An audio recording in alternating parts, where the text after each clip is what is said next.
Our theme for our youth conference, for the Syezd Youth Conference this year, is Fullness of the Faith.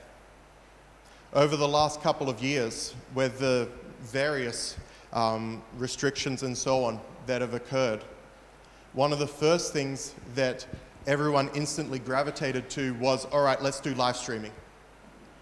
And I think the biggest thing that we found was how that was a consolation, but how much we were missing. That we were missing the people around us, most notably. We were missing the context of our worship. That corporate worship is somehow categorically different from private prayer. And even if you just go and leave at the end, there's something intangible that's different. Someone explained it to me very simply this way. You're only using 2 out of your 5 senses. You're getting 40% of the experience. And we can quibble about why that is, but it's about right, I think. There's just so much that we miss by not having that experience together. We know that our wonderful people online will be having an experience together or separately where they are. We know that the people here will be having a shared experience.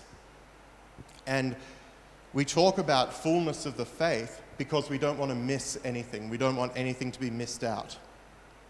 This is something that the Orthodox Church has been talking about explicitly for a number of years, that there is so much to be missed from just do this 2 activities. There's a whole fullness of life. It's not only about the liturgy, as beautiful and salvific as it is, there's so much more. In liturgics, we've got great big thick books that aren't just books, but experiences to partake of. And not only that, the things that we saw in St. Nicholas Cathedral, where we were just having the moleben, common to each of our established parishes, things like our iconography and our other, of course, it's not only beautification, but also it is beautiful.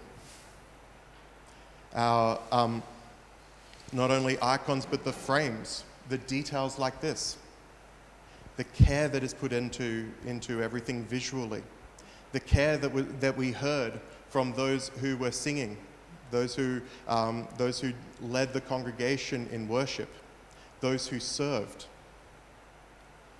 There's a whole raft of possibilities. There's a whole raft in this experience, and that's what we mean when we advertise the fullness of the faith.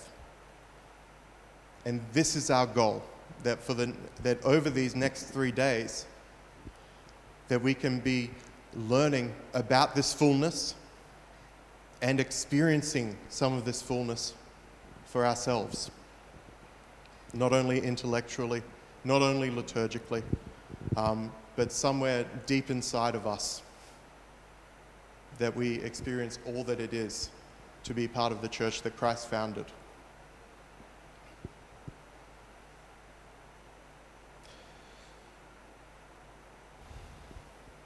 One last thing, and this moves into our next section today.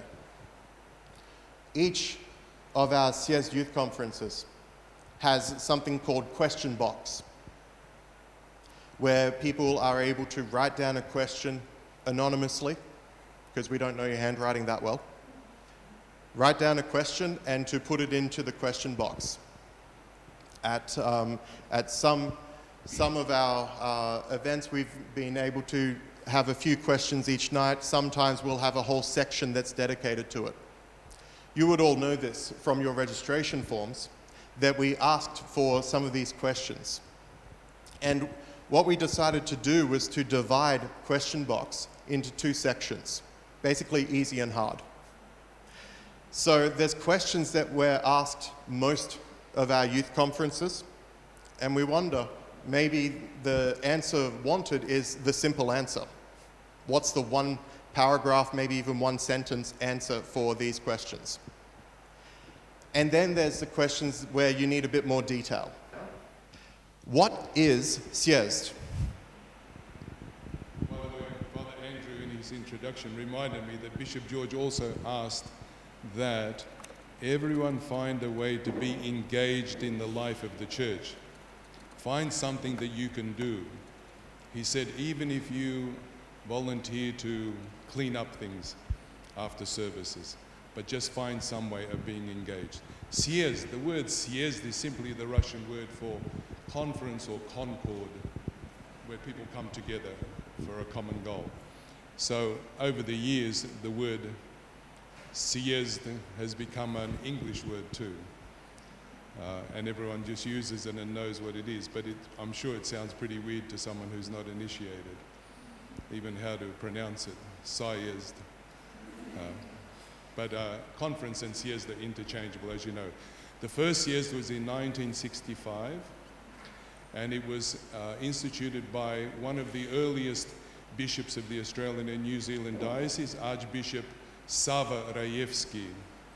And so I'm not sure, something happened to the count over the years, and it's one out, whether they had 2 in 1 year or missed a year or something. But this year's Syezd would be number 57.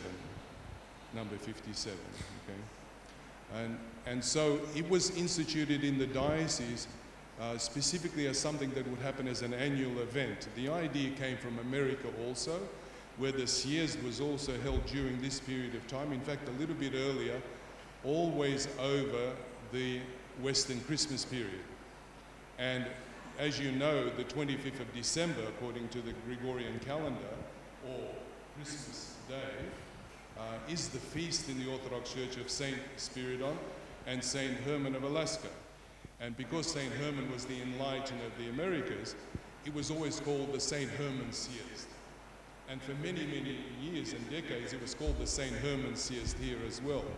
Except that as time went on, with people coming from mixed families and so on over the decades, it sometimes happened that during the Syezd, even members of the Syezd committee had commitments with members of their family who weren't Orthodox.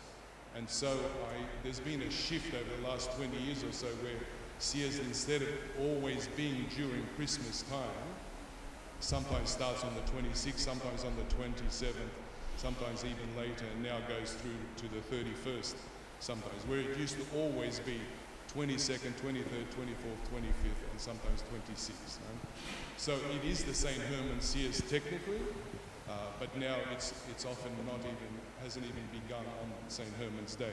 But this icon that you see behind me was an icon that was specially commissioned for the Syezd by the late Father Simon Kitchikoff in Geelong. He brought up the idea, why not have an icon that can go from Syezd to Syezd and represent the patron saints of the conference. So wherever the last conference is, that icon resides in that parish until the next conference.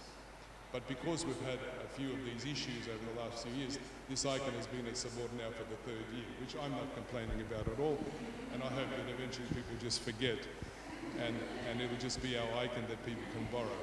But that's the story. So this is the 57th conference, and that's pretty significant when you think about it, 57 years straight to have an event like this. I've asked for Ross to ask us the questions so that we can answer, and perhaps he's able to choose who should answer the questions.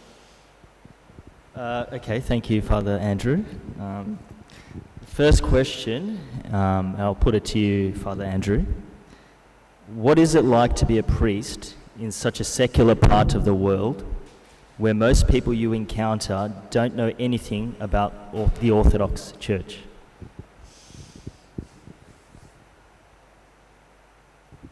It's more autobiographical than I had anticipated. I've never known anything else.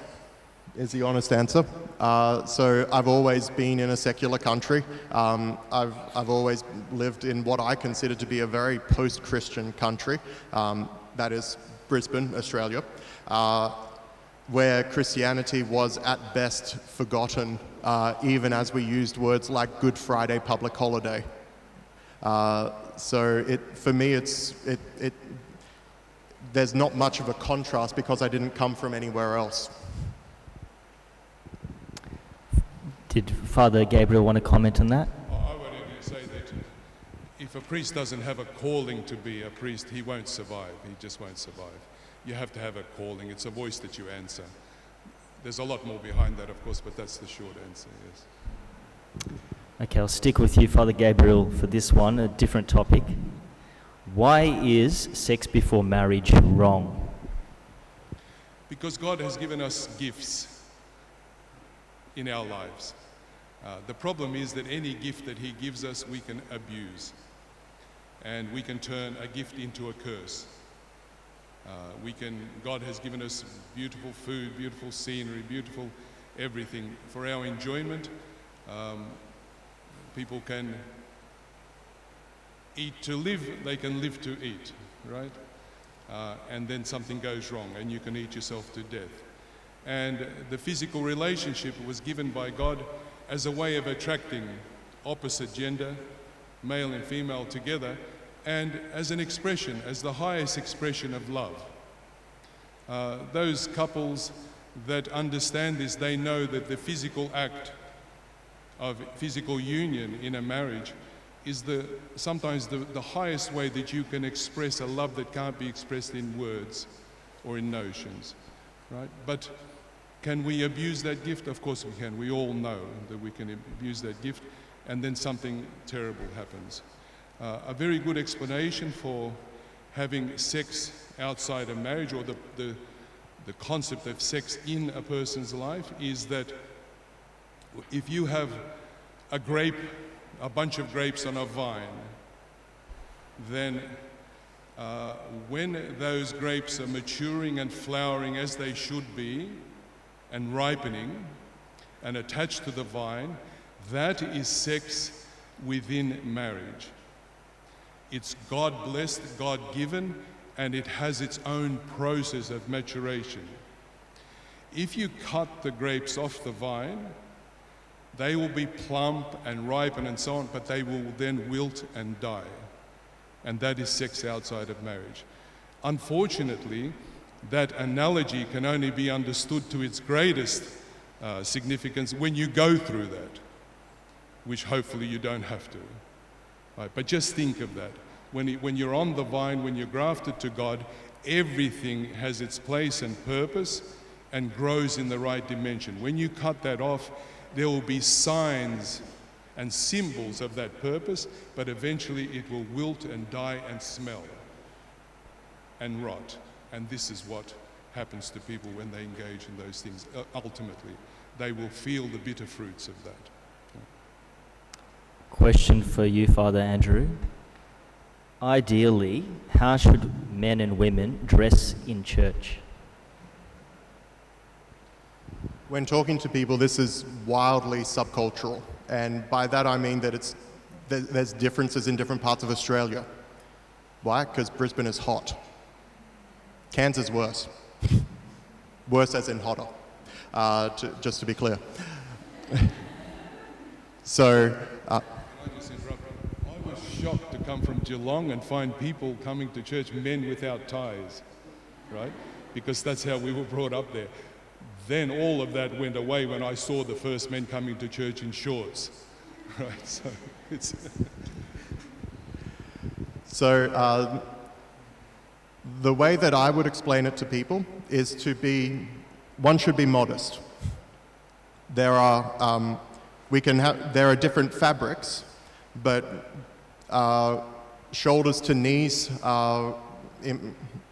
is one minimum, just to be walking around.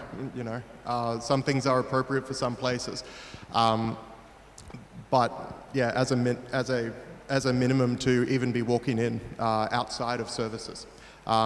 You want to be have that modesty. You want to have that. You want to be respectful. And what that means for different people, I know, will be different things. How would you dress best for worship? And if a person, for example, doesn't own a tie, then you wouldn't expect them to wear it. Seems reasonable. If a person doesn't own things, okay, fine. But the goal is to offer our best to God. That's offering our best, not someone else's standard, but we offer our best. And so if we were to look in our wardrobe, well, what is the best that we can be wearing? The best that we can be wearing for worship. Worship, by the way, that is physical.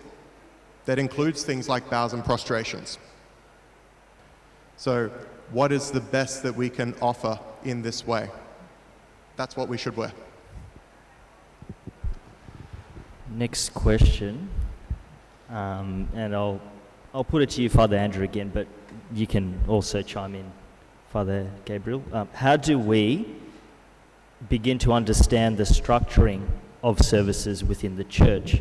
And is there any recommendations for beginner liturgics or liturgical theology? What a wonderful question. I'm so happy to hear it because, well, our Syezd is going to end with a all-night vigil that is a 8-hour service where you will have so many possibilities and abilities in order to serve. Choir and in the altar and praying, reading in church. After 8 hours, I think your voice probably gets tired, and so we're going to want as many people participating in that as possible. To make this a little broader, though, not just the one day, the answer is simply to ask. Whether that could be the leader of the choir or one of the conductors. That could be the deacon or the priest or the subdeacon, whoever's leading in altar service. That could be saying to your priest, I want to serve more, but I'm not sure how.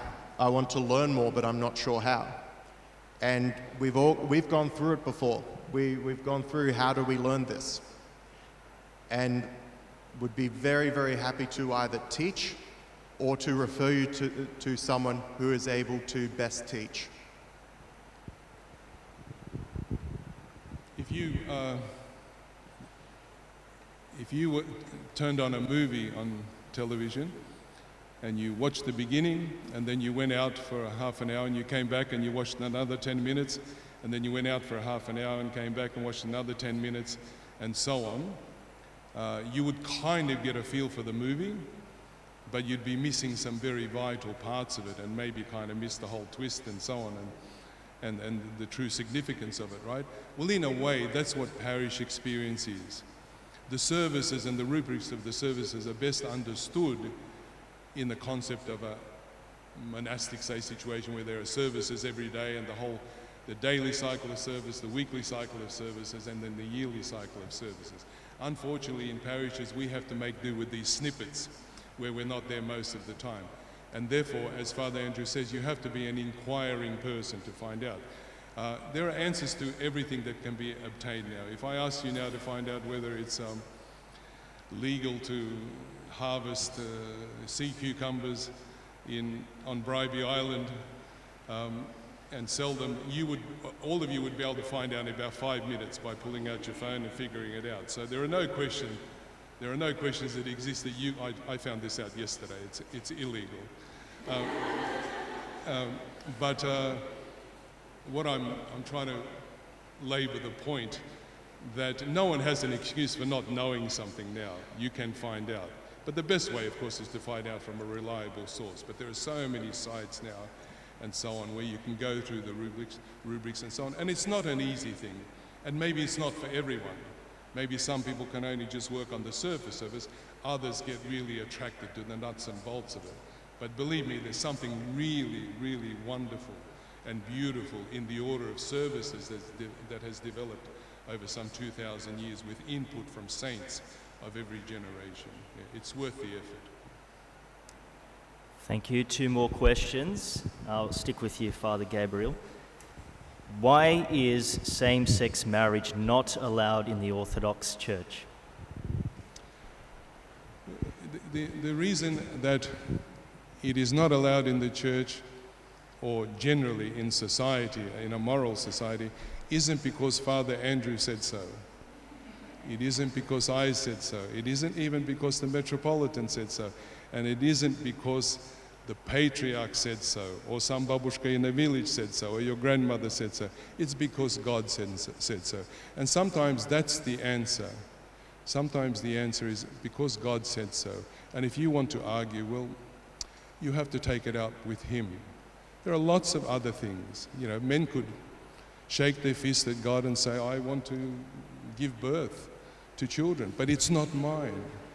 It hasn't been given to me by God. And it doesn't matter how much I frustrate myself over it or voice my displeasure.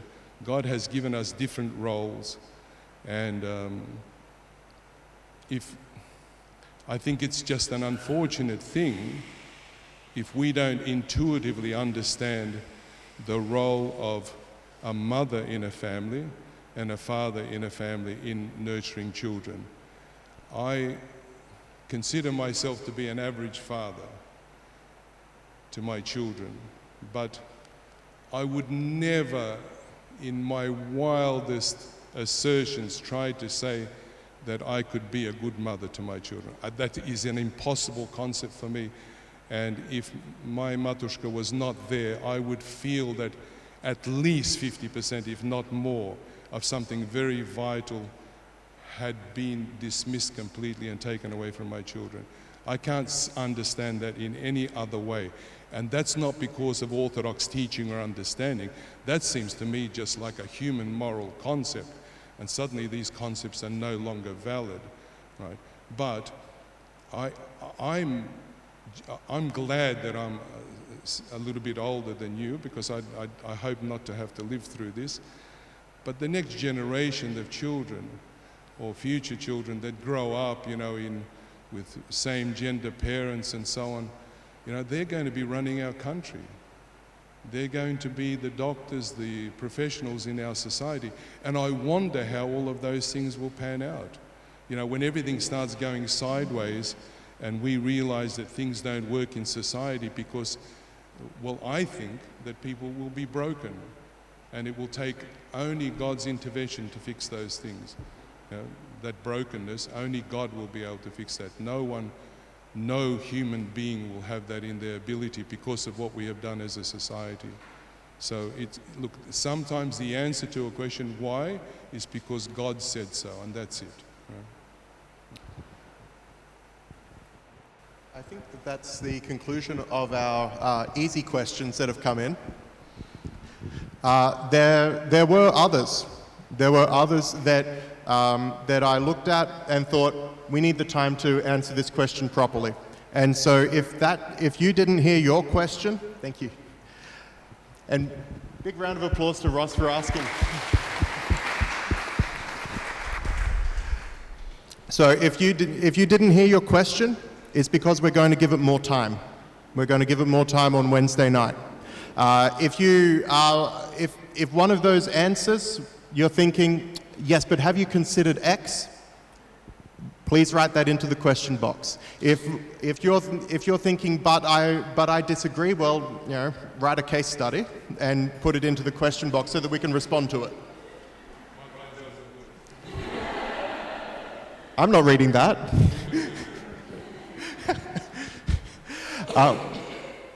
Because you know someone will. So any follow-up questions, please put them into the question box, or ask the question. Ask the question privately. But remember, any question in the question box, it's not as if we can come up to you and say, "Hey, what did you mean by?" That's the nature of the question box. So other questions that occur to you over the next couple of days in the question box, and we look forward very much to addressing them, to discussing them, to answering them as appropriate. Thank you very much for your attentiveness thus far.